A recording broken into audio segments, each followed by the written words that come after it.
Hello everyone, welcome to next part of thermal physics.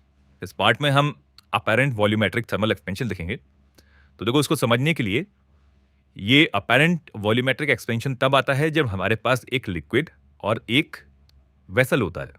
ठीक है, अभी देखो, अगर मैं लिक्विड को अकेले को हीट करता तो इसका अकेले का वॉल्यूम बढ़ता।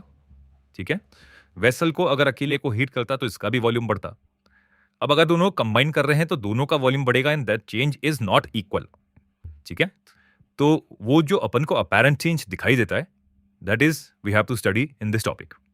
सपोज करो हमारे पास एक इस तरीके से वेसल है।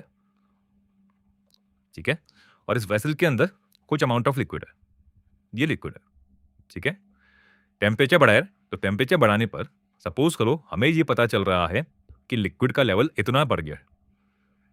पर जब हम लिक्विड का लेवल इतना ऑब्जर्व कर रहे हैं तो हम इस बात पे ध्यान नहीं दे रहे हैं कि in the main time vessel का वॉल्यूम भी बढ़ा होगा। तो जो एक्चुअल चेंज है वो सिर्फ ग्रीन वाला पार्ट, जो कि हमको लिक्विड का एक्सपेंशन दिख रहा था, जो कि अपेरेंट था, लिक्विड अपेरेंट। और ये वाला जो दिख रहा है ग्रीन वाला, that is change in volume of vessel. Change in vessel.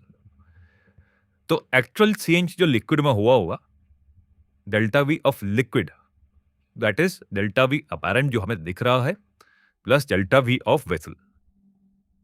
ठीक है, अभी देखो, इसमें अगर वेसल को कंप्लीटली फिल मान लें तो हम ये रिलेशन भी लिख सकते हैं, गामा ऑफ लिक्विड, जो कि एक्चुअल लिक्विड का गामा का वैल्यू होगा, दैट इज गामा अपेरेंट, जो कि कई बार सवाल में दिया होता है, प्लस गामा ऑफ वेसल। तो देखो, ये दोनों ही रिलेशन काफी इंपॉर्टेंट है। पर्टिकुलरली सेकेंड वाले रिलेशन को नेक्स्ट क्वेश्चन में अप्लाई करा गया है।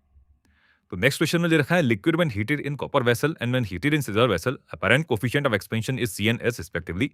If coefficient of linear expansion of copper is A, then coefficient of linear expansion of silver is. हम इसकी वैल्यू x मान लेते हैं।